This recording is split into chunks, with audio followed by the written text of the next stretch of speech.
And then, of course, it's this quick chicane we've been talking about. It's caused problems already this weekend. Let's watch how Will does it.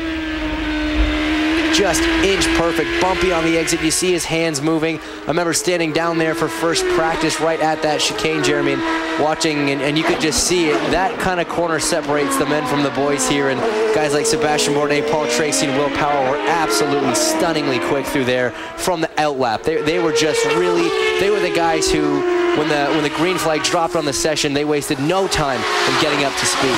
And it really is a compromise, isn't it? As always, most tracks are, before the engineers to figure out what is the thing to concentrate on, whether it's cornering speed or straight line speed. But the car has got to be working, particularly through that turn 9 and 10 chicane, to get a quick lap. It's got to be working everywhere here because the corners are so long. Not dissimilar to Portland, a small little hiccup in your setup can cost you a lot of time, a lot of lap time every single circuit around this track. And as we see Sebastian Bourdais closing a little bit on our leader, Will Power. We're looking now at Simon Pagenaud running third, falling back a little bit, but still holding the fastest lap of the race. It's starting to get interesting up at the front here. Isn't it just? And you see the black sidewall tires there on Simon Pagenaud. He's putting on the pressure now, isn't he, Sebastian Bourdais? A little bit quicker that time, around a 58.0 compared to Will Power's 58.3. And this is fascinating. This is kind of, Bourdais, he relishes the competition, basically. All too often he seems to be out in front and pulling away on his own. Last time in Portland a couple of weeks ago, at one stage, he was about 17 or 18 seconds behind Justin Wilson. And then after that first round of pit stops, he vaulted up into second place, put the pedal to the metal, closed in on Justin Wilson, passed him and left him for dead. And I have to say that if Bourdais had started on the pole in Portland a couple of weeks ago, he would have probably lapped the entire field, with the possible exception of Justin Wilson. That's how dominant that Needham Haas Lanigan Racing McDonald's car was. Yeah, such was his pace at Portland. Luckily for all of us, that is not the case here, but he is closing. We saw Will Power actually on that last lap as he head out of the first corner up towards corner 3. He got on his push to pass to try and get a gap. So we are going to a good run. camera steal with Vince Kramer, and you guys have a car that can compete today. Yeah, Dan's driving a good race. The car's pretty fast out there right now. I know you guys are thinking about coming in for the pits. Is strategy playing your way?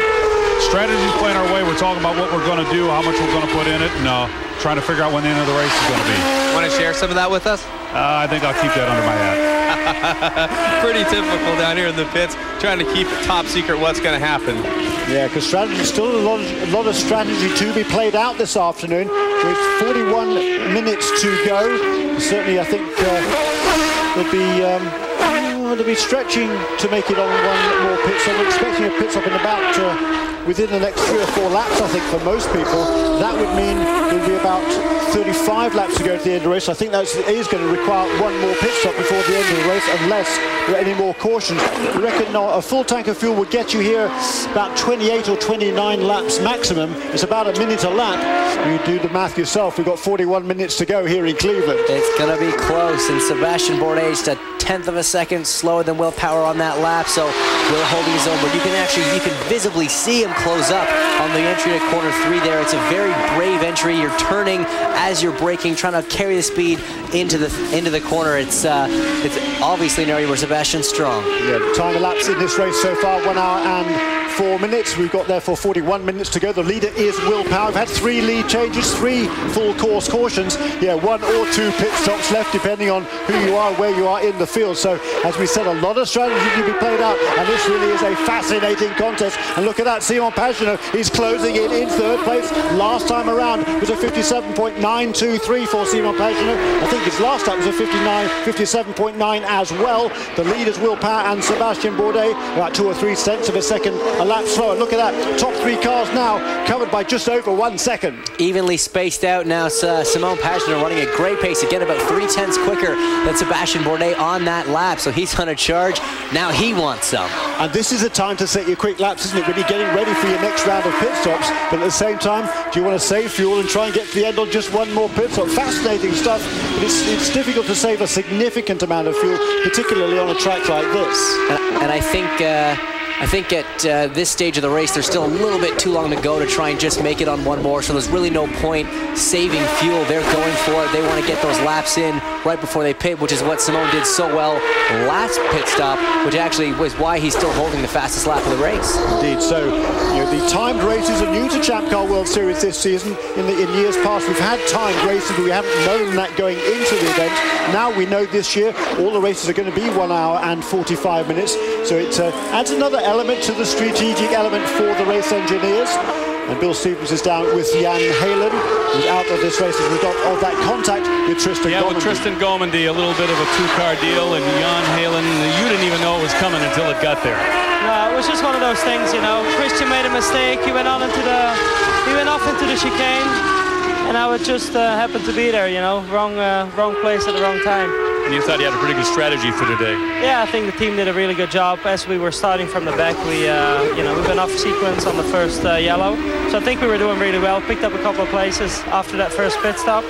So, you know, it's a shame. The team did a great job. See you next week. Yeah, Jan Halen there. Young Belgian, very talented young man, a former winner of the Formula Ford Festival at Brands Hatch, raced in Formula 3 as well, and he won the Renault Megane Euro Cup before coming over to the Champ Car Series last year. Drove, of course, for Dale Coyne Racing. Didn't race in the first 3 races of the season, but then got a deal with the Conquest Racing team run by a fellow Belgian, Eric Bachelard, and as I said earlier on, did an excellent job in Portland, particularly considering the fact he'd done virtually no testing at all. Just won half a day at Putnam Park Road Course near Indianapolis. That was his only preparation. Did a fine job, and he was doing well this weekend as well. And has to hope that his luck will change pretty soon. In the meantime, here we are back at the front of the field on red tyres. Is Will Power leads Sébastien Bourdais and Simon Pagenaud, and pit stops will be coming up in the next lap or two.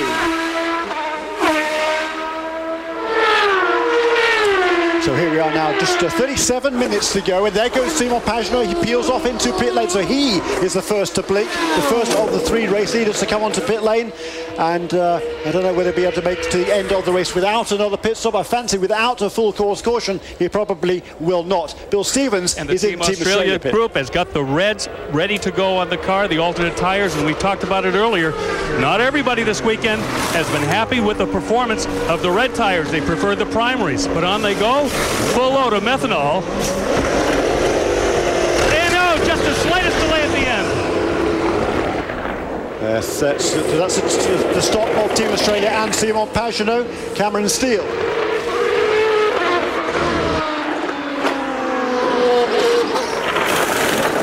Yes, and on a previous pit stop, they had a little bit of problem with the fueler getting engaged. Now he's away.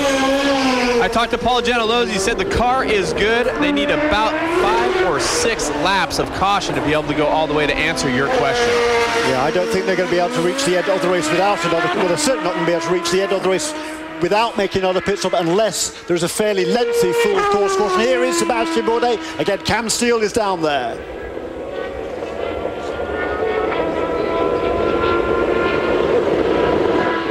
And you guys, Sebastian coming in, he will have an adjustment to the wing. They're saying he's been fighting a push condition in the car. Other than that, you can see there's the adjustment. Kenny Seawick said that everything else is great with the car. You can see him getting all the fuel possible. Good call there on the... This is the second stop on the day for the CDW team of Justin Wilson, and third stop on the day probably, isn't it? And he's away, done and away is Justin Wilson. He came in 5th place. Will Power still leads. We're expecting him onto pit lane any moment. And again, Team Australia and Will Power really doing a fabulous job. And look at that. Here's exactly what you were talking about, James. This is what I was talking about. He gets a better run out of that pit lane and was able to get by the Team Minardi car there. Is Will Power, the leader. He is into the pits. I just asked team owner Derek Walker, how is the car? He said thumbs up, so there won't be any changes except for the fact they're going from the alternates over to the Blackwall tires, opposite from what Pagenaud just did. They'll fill this car with fuel, and they're very pleased so far with Will Power's performance. Great stop again for Team Australia. 8.8 seconds, that's all it took for a full tank of methanol fuel and a fresh set of Bridgestone potential tires. Danny Campbell.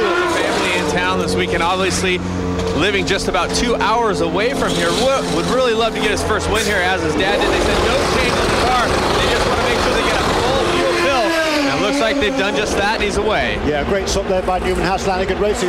No changes to that car, but a slight front wing change to Sebastian Bourdais' McDonald's car. Yeah, I think Sebastian knew that the chances were he was going to come out again behind Will Power. And when you're running in that turbulent air I was talking about earlier, it's better to have a little bit more front wing, a little bit more downforce in the front to try and get that last little bit he needs to close back up. But right now, Paul Tracy is leading this race. Yes, and I tell you what, he's got a little while yet before he's going to be able to make another 2 or 3 laps before he makes his next pit stop. Is he then going to be able to go to the end without making another pit stop? This is absolutely fascinating. If Paul Tracy made a couple of mistakes, he's on his 3rd different nose cone assembly in this motor race, and he's leading it. And if the strategy works out his way, he might even turn out on top. He's just turned the fastest lap, or his fastest lap so far in the race, is a 58.3. I think he's probably trying to save a little bit of fuel and still go as fast as he can.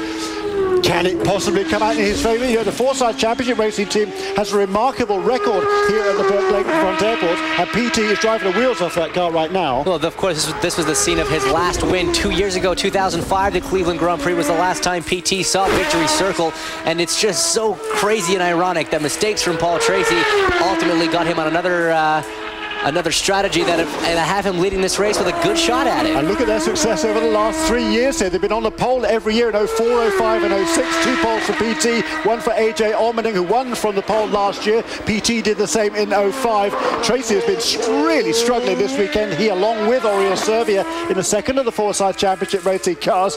But could he end up smelling like a rose this afternoon after smelling of something quite different in the early stages?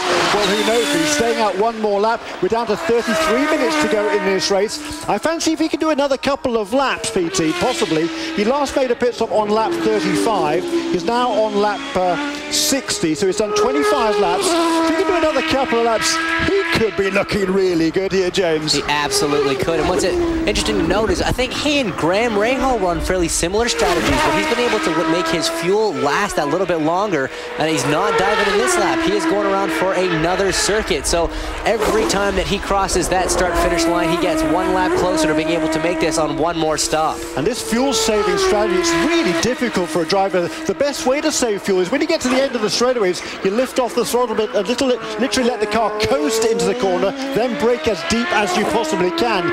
And it's a tough discipline to learn, I would imagine. It absolutely is. A lot of the rookies in this series, notably Simon Pagenaud and Robert Dornbos, have had a lot of problems coping with that, but this man here has not, no problems at all. And the 2 PGV cars as well, Neil Jarni and Tristan Gomedy, particularly Jarni. He's very, very quick. He's shown it in all his Formula 1 development over the last few years for the Red Bull teams, but he's really struggled with the concept of trying to save fuel. Again, another best lap for PT, personal best. Down into the 57s now is PT, 57.990. That is the 4th fastest lap of the race, and clearly this 3rd nose cone assembly is working very well for him. He's going to do 1 more lap.